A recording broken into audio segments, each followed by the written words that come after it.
भगवान की रचना भी बड़ी अजीब है। उसने बहुत सारे ऑर्गेनिजम्स जो है वो बनाए हैं, ठीक है, जिसमें पेड़ भी आते हैं, जीव जंतु भी आते हैं, ह्यूमन बींग्स हम भी आते हैं।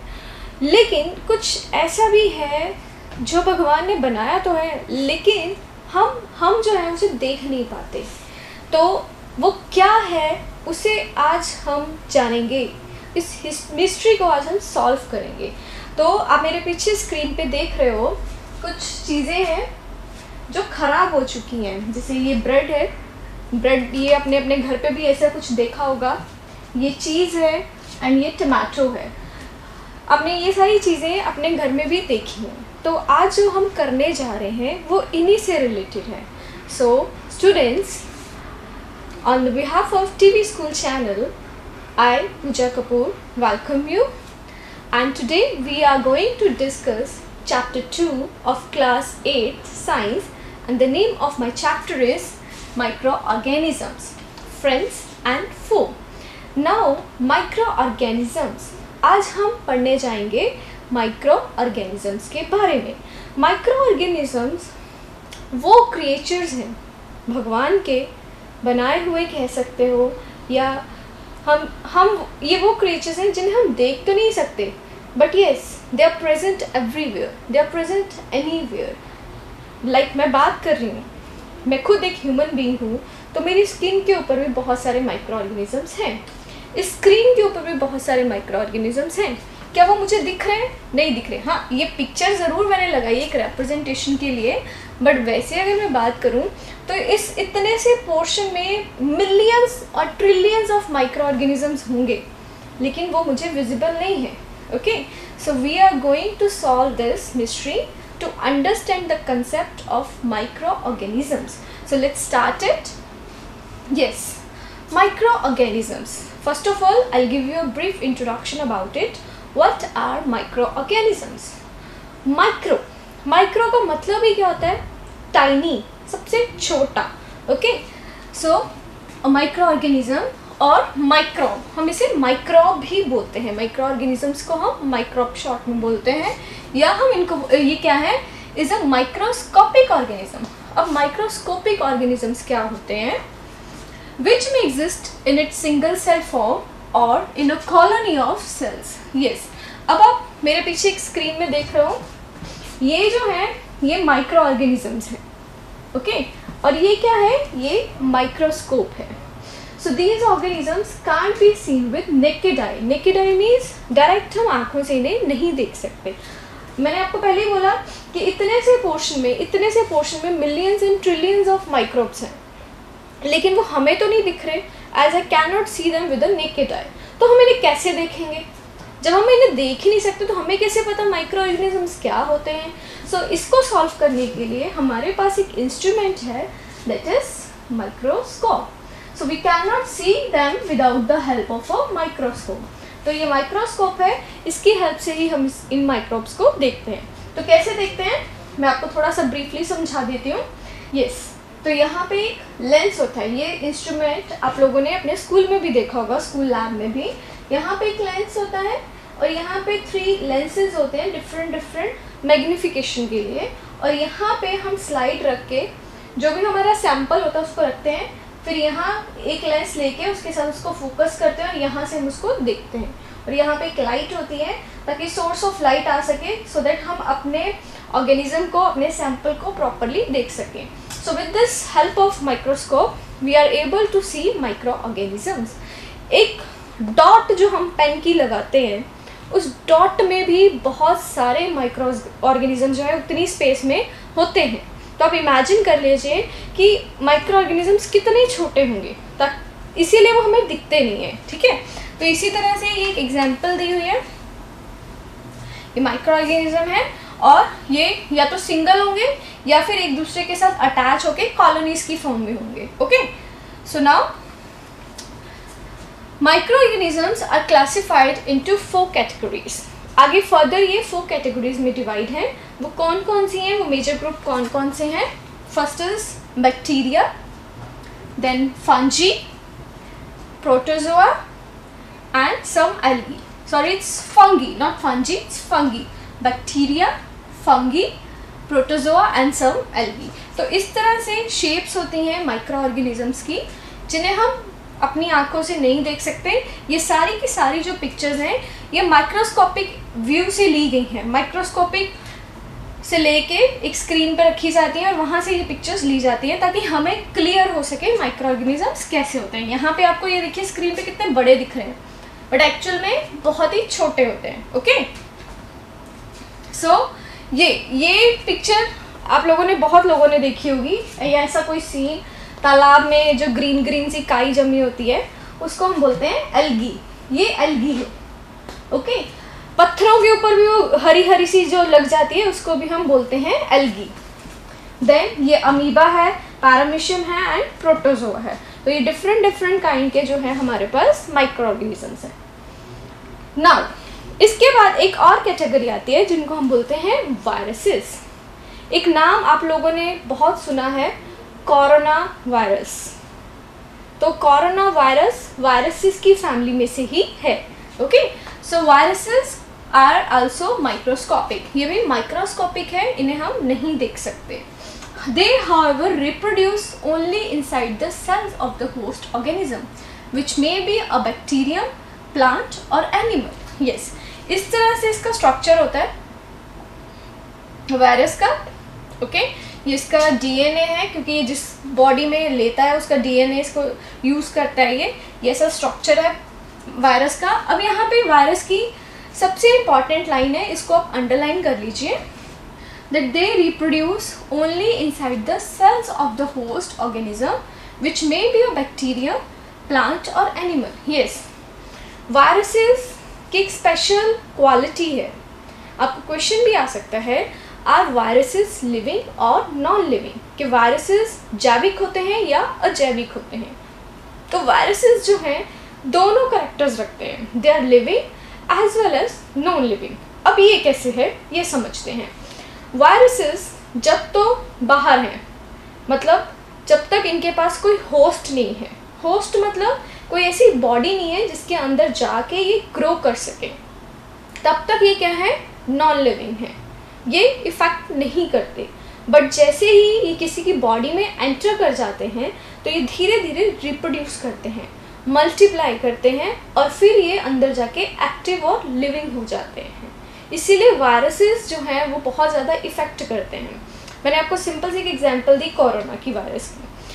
कोरोना वायरस कैसे होता है, जब एक पर्सन से दूसरे पर्सन को टच में आते हैं, लाइक हमने मास्क नहीं पहना एंड आई स्नीज और आई कॉफ, तो क्या होगा, जो मेरे वायरसेस हैं जैसे वो हवा में आए, अगर तो वो पर्सन बहुत नज़दीक है मेरे तो वो उसके कांटेक्ट में चले गए, उसकी बॉडी में जाके भी वो लिविंग हो गए।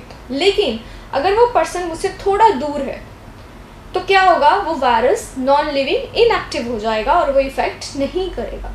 इसलिए कोरोना के लिए बहुत सारे सिम्टम्स कहे गए थे, प्रिकॉशंस कही गई थी कि cover yourself, cover your face with mask, sanitise yourself, wash your hands and keep a distance of at least 1 feet और 6 मीटर और whatever. Means social distancing क्यों बोली गई थी, क्योंकि जो वायरसेस हैं वो क्या हैं, वो जब होस्ट नहीं है उनके पास, they are inactive, they are non living, but as soon as they enter into the body of a host, जैसे ही वो किसी की बॉडी में जाते हैं ये मल्टीप्लाई हो जाते हैं। सिंपल से आपको एग्जांपल हम बताते हैं, कोल्ड, स्नीज सबको होता है, जैसे किसी ने छींक दिया, अगर कोई बहुत सेंसिटिव पर्सन है जिसे कोल्ड बहुत जल्दी होता है तो उसे उसके छींकने से हो जाएगा। इस पे इम्यूनिटी का भी इफ़ेक्ट पड़ता है, इम्यून सिस्टम आपका स्ट्रांग होना चाहिए। अगर उसकी इम्यूनिटी वीक है तो उस पर्सन को कोल्ड बहुत जल्दी हो जाएगा। लेकिन अगर दूसरा पर्सन बहुत हेल्दी है तो उसे उस स्नीज से इतना इफेक्ट नहीं पड़ेगा क्योंकि उसका इम्यून सिस्टम काफ़ी स्ट्रांग है। तो वायरसेस का ये कैरेक्टर है, they are living as well as non living. तो लिविंग कैसे हैं, when they enter into the host body they reproduce themselves and multiply it and become active, and they are non-living when they are not in the host body or when they are outside the host body, then they do not affect. viruses environment में होते हैं लेकिन सिर्फ तभी effect करते हैं जब हम इनके बहुत ज़्यादा, या तो हमारा इम्यून सिस्टम वीक होगा या हम इनके ज़्यादा कांटेक्ट में आ जाएंगे। ओके, नाउ अब यहाँ पे आप पिक्चर्स देखिए, here one is sneezing, he saying achoo, it's sneezing. Okay, एक को यहाँ पे देखिए आप, इसके फेस पे बहुत सारे दाने हैं। यहाँ पे एक लड़की है जो पैरालाइज्ड है, और यहाँ पे ये कोरोना से रिलेटेड एक पिक्चर लगाई गई है कि एक पर्सन कोरोना के सिम्टम से भाग रहा है, वो अपने आप को वायरस से बचा रहा है।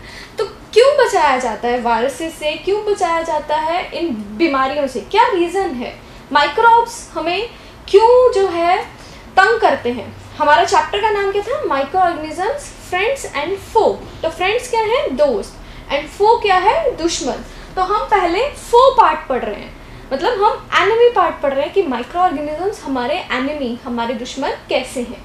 अब देखिए, common elements, elements means diseases, बीमारियां। Common elements like cold, influenza जिसको हम फ्लू बोलते हैं, influenza, and most coughs are caused by viruses. हमारा गला खराब हो जाता है, सीजन जब सर्दी आती है बहुत जल्दी अक्सर हमें कोल्ड एंड कफ हो जाता है। क्यों? क्योंकि उस टाइम पे वायरस जो है बहुत जल्दी हमारी बॉडी में एक्टिव करता है और इफेक्ट करता है, क्योंकि वेदर ऐसा होता है, टेम्परेचर कंडीशंस ऐसी होती हैं, तो हमें कोल्ड एंड कफ बहुत जल्दी हो जाता है। बहुत ठंडा पानी पी लेते हैं तो गले में खराश शुरू हो जाती है। क्यों?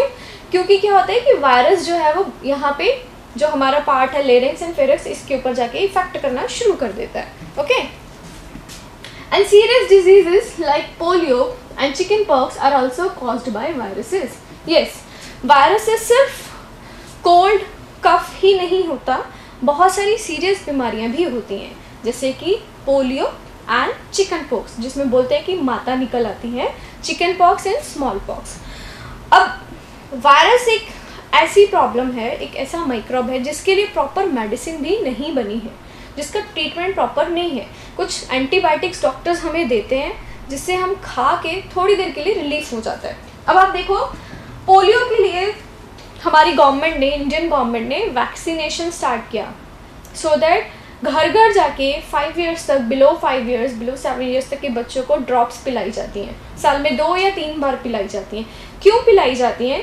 ताकि अगर लोग डिस्पेंसरी तक नहीं जा सकते तो घर घर आके ड्रॉप्स पिलाई जाएं, सो दैट हमारे देश में ये पोलियो की प्रॉब्लम ना हो।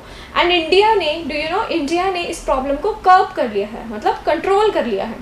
वरना बहुत साल पहले, 40-50 ईयर्स पहले, ये बीमारी इतनी ज़्यादा थी कि हर घर में या हर कुछ घर छोड़ के बच्चों को पोलियो था।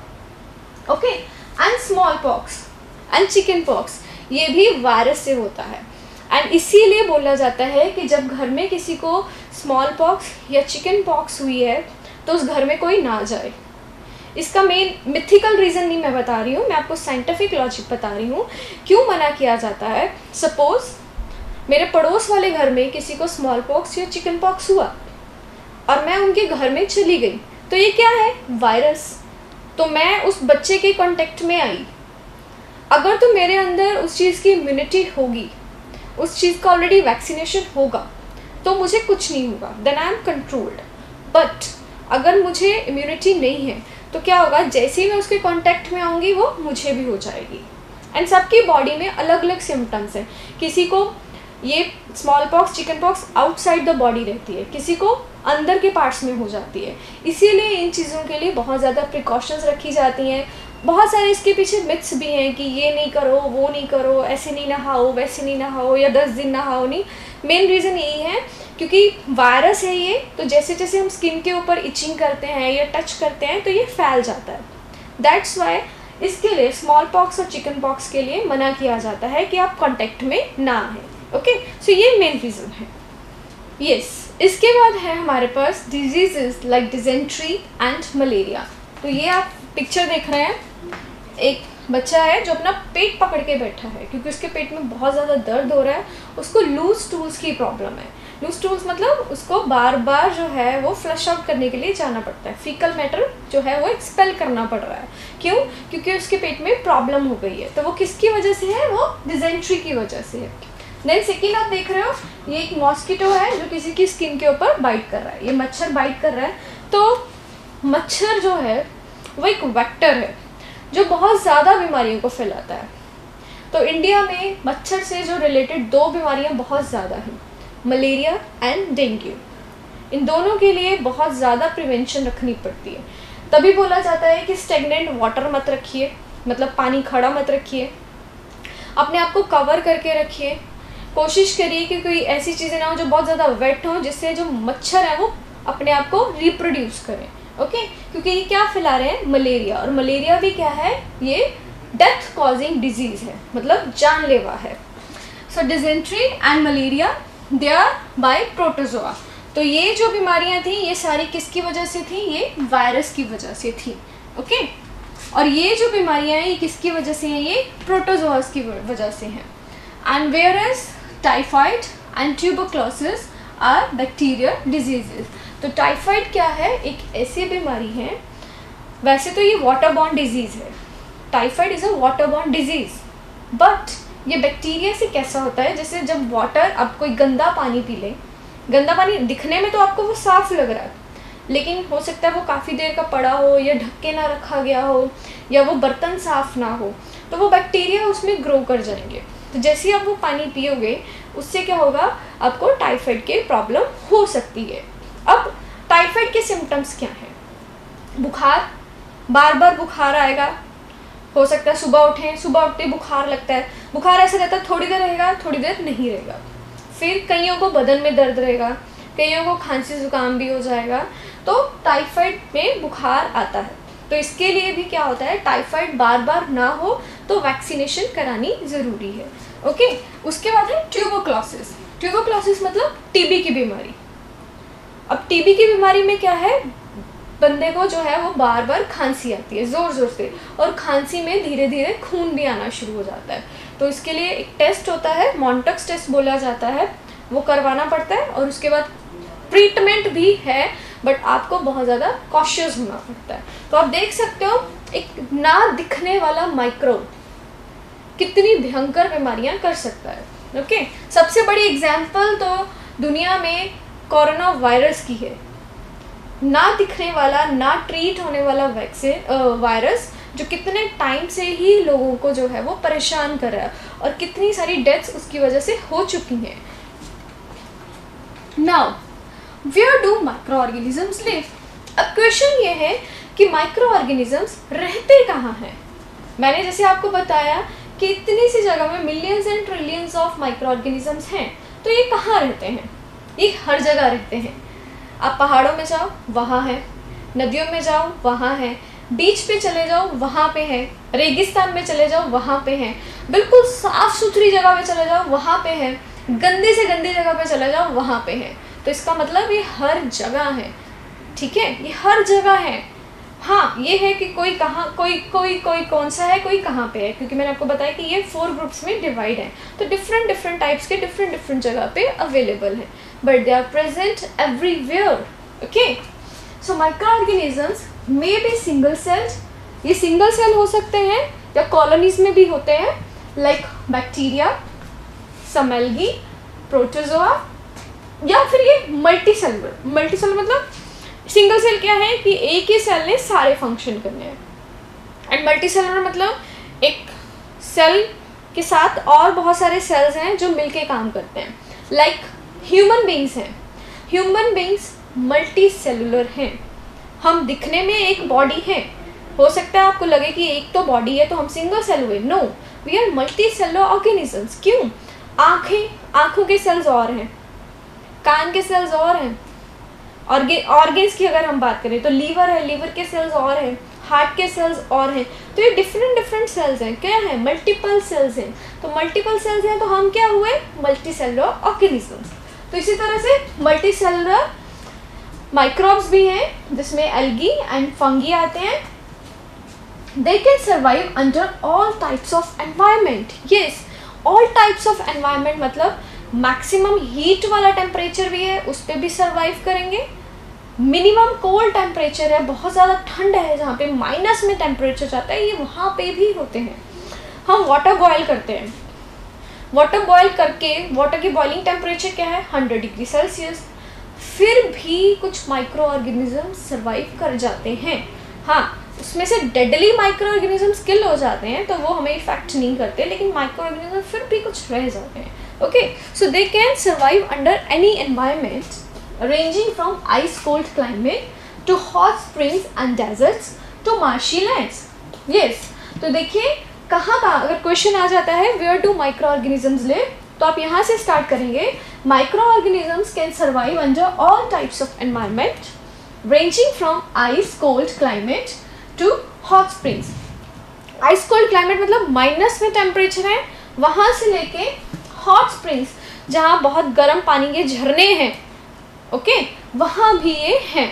And deserts to marshy lands. Marshy land मतलब जहाँ दलदल होती है, बहुत अंडर भी वाटर में जाएं, आप सी के अंडर तक चले जाएं, लास्ट पॉइंट में भी चले जाएं, वहाँ पे भी माइक्रो ऑर्गेनिजम्स ही मिलेंगे. So they are also found inside the bodies of animals including humans. Yes, what we are human beings. मैंने आपको बोला हमारी स्किन के बाहर माइक्रोब्स हैं, लेकिन ये हमारी बॉडी के अंदर भी होते हैं. Okay, for example E coli bacteria, हमारे पेट में इकोलाई बैक्टीरिया होता है, ओके, जो कि हेल्पफुल हो जाता है हमारे लिए. So they are also found inside the bodies of animals including humans.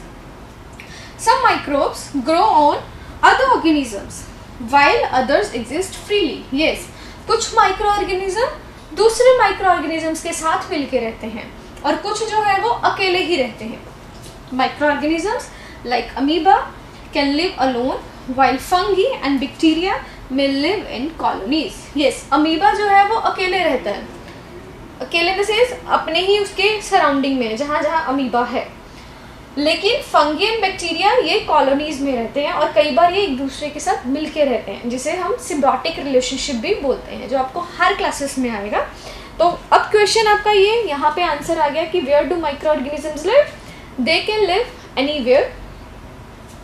They can live from hot climate conditions to icy cold temperature, from desert to marshy lands. They can live anywhere. Okay, so ये आपके question का answer हो गया. आप चाहो तो इसको underline भी कर लो.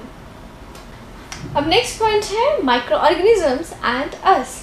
हमारा क्या रिश्ता है माइक्रोब से, मुझे क्या लेना देना माइक्रोब से. मुझे तो माइक्रोब्स बीमार करते हैं, मुझे तो माइक्रोब से कोल्ड हो जाता है, मुझे तो कफ हो जाता है, मुझे तो टाइफाइड हो जाता है, मुझे ये हो जाता है, मुझे वो हो जाता है. तो मुझे तो नहीं चाहिए. आई थिंक किसी को भी नहीं चाहिए. बीमार करने वाला माइक्रोब किसी को चाहिए? आई डोंट थिंक सो कि हमें चाहिए होगा. तो micro organisms play an important role, but अगर हमें नहीं चाहिए लेकिन ये हमारी ज़िंदगी में आ चुके हैं और ये हमारी ज़िंदगी में एक इम्पॉर्टेंट रोल को प्ले कर रहे हैं. तो क्या रोल है इनका? Some of them are beneficial. Yes, ये हमारे फ्रेंड्स भी हैं, ये हमारे दोस्त भी हैं. सिर्फ दुश्मन नहीं है, ये दोस्त भी हैं. इसलिए चैप्टर का नाम था माइक्रो ऑर्गेनिजम्स, फ्रेंड्स एंड फो. तो फो पार्ट हमने डिस्कस किया. अब हमारे पास आ गए friends. So they are beneficial in many ways, whereas some others are harmful and cause diseases. तो diseases पोर्शन हम ऑलमोस्ट रीड कर चुके हैं. ओके, तो now we will discuss the friendly micro organisms, वो माइक्रो ऑर्गेनिजम्स जो हमारे दोस्त हैं. So micro organisms are used for various purposes. They are used in the preparation of curd, bread and cake. दही बनाने के, डबल रोटी बनाने के, केक बनाने के और बहुत सारी चीज़ों में ये काम आते हैं. They are also used in cleaning up of the environment. Yes, ये environment को clean करने में भी helpful हैं. देखो माइक्रोब्स, अभी हम पढ़ रहे थे कि डिसएडवांटेजेस कितने हैं, इनका फो का वो पढ़ रहे थे कि हमें कितना तंग करते हैं ये, लेकिन ये बेनिफिशियल भी तो है. They are cleaning up the environment. For example the organic waste. घर में सब्जियां खाते हैं हम, फल खाते हैं, तो जो उसके छिलके हैं हम डस्टबिन में फेंक देते हैं. लेकिन वैसे बोला जाता है कि दो तरह के डस्टबिन रखे जाने चाहिए घर पे, एक बायोडिग्रेडेबल, एक नॉन बायोडिग्रेडेबल. ज़्यादातर अब कुछ जो सफाई वर्कर्स हैं वो उन्होंने सिस्टम ही स्टार्ट कर दिया है कि वो दो डस्टबिन्स लेके जाते हैं. एक में हमारा ग्रीन कूड़ा होता है, ग्रीन कूड़ा मतलब कि जिसमें सिर्फ ऑर्गेनिक वेस्ट है, लाइक सब्जियों के, फलों के छिलके या रोटी जो बची, और एक में इनऑर्गेनिक वेस्ट जिसमें बाकी कचरा आ जाता है. वो क्या करते हैं, तो वेजिटेबल पील्स हैं या रिमेन्स हैं एनिमल के या फीसेस, इनको ब्रेक डाउन करते हैं, तोड़ते हैं. कौन तोड़ता है? Micro organisms. Into harmless and usable substances by bacteria. तो उनके ऊपर बैक्टीरिया जो है वो एक्शन करता है बैक्टीरिया ने क्या करना है, बैक्टीरिया ने उससे अपना फूड लेना है। वेस्ट जितना भी ऑर्गेनिक वेस्ट है बैक्टीरिया ने उसके ऊपर अटैक करना है, उससे अपना फूड लेना है। फूड लेने के बाद जो बैक्टीरिया वेस्ट निकालेगा वो वेस्ट जो है हम एज अ मैन्योर यूज़ करते हैं या और बहुत सारी चीज़ों में भी हम कंज्यूम करते हैं। So bacteria are also used in the preparation of medicine. Yes, bacteria दवाइयाँ बनाने के भी काम आते हैं। और एग्रीकल्चर में they are used to increase soil fertility by fixing nitrogen. हमने फर्स्ट चैप्टर में एक प्रिपरेशन ऑफ सॉइल वाले टॉपिक में एक पॉइंट पढ़ा था, एडिंग मैन्योर एंड फर्टिलाइजर्स। तो उसमें क्या होता है, मैन्योर्स फर्टिलाइजर्स ऐड करके कई बार ऑर्गेनिक जो है वो ऑर्गेनिजम्स को पुट किया जाता है, लाइक बैक्टीरिया। तो बैक्टीरिया क्या करते हैं, जो ये रूट होती है लेग्यूम प्लांट की, लेग्यूम मतलब जैसे मटर हो गए, दालें होगी, तो उसके रूट में नाइट्रोजन को फिक्स करते हैं क्योंकि प्लांट्स के लिए नाइट्रोजन बहुत ज़रूरी है। और कहाँ ज़रूरी है, वो लीव्स को ग्रो करने के लिए। तो ये जो बैक्टीरिया है राइजोबियम बैक्टीरिया, ये नाइट्रोजन को फिक्स करते हैं। कौन सी नाइट्रोजन, जो एयर में प्रेजेंट है। तो 70% 71% नाइट्रोजन जो है उसमें से ये नाइट्रोजन के जो मॉलिक्यूल्स जो नीडेड हैं उनको कंज्यूम करते हैं और न्यूट्रिएंट्स जो हैं वो पूरे प्लांट को प्रोवाइड करते हैं। ओके, तो ये बैक्टीरिया के जो हैं वो यूजेस हैं। इसके बाद हमारे पास आ गया making of curd and bread. तो उससे पहले अगर आपके पास क्वेश्चन आता है what are the uses of bacteria, कि बैक्टीरिया इसके क्या क्या फ़ायदे हैं, तो आप बता सकते हो they are used in the preparation of curd, bread and cake, they are used to clean the environment, they are used to break down the organic waste, they are used in making medicine and they are also used in agriculture to fix nitrogen. तो ये 5 points हो गए uses of bacteria के। Now curd, दही। दही almost घरों में हम खुद ही बना लेते हैं। तो दही बनाने का सिंपल सा सिस्टम होता है, दूध को हम हल्का सा जो है वो गर्म करते हैं, थोड़ा सा उसमें हम दही डाल देते हैं और उसको रख देते हैं एंड कुछ आवर्स में वो दही जो है वो बन जाता है। अच्छा, आपने एक चीज़ और नोटिस की कि गर्मियों में तो वो दही जो है वो जल्दी जम जाता है, लेकिन सर्दियों में कई बार जो हमारी मदर्स हैं वो उनको या तो आटे वाले ड्रम में रख देती हैं या कहीं ऐसी जगह पे रखती हैं जहाँ पे गर्मी हो। क्यों? क्योंकि जब हॉट टेम्परेचर मिलता है ना तो बैक्टीरिया जल्दी रिप्रोड्यूस करते हैं, जल्दी मल्टीप्लाई करते हैं। इसी वजह से आप देखो कि गर्मी में जो दही है वो बहुत जल्दी बन जाता है, जल्दी जम जाता है, और सर्दियों में उसको टाइम लगता है। तो ये जो कर्ड है, दही है, इसको बनाने के लिए क्या है, curd contain several microorganisms. बहुत सारे माइक्रो ऑर्गेनिजम्स कर्ड में होते हैं।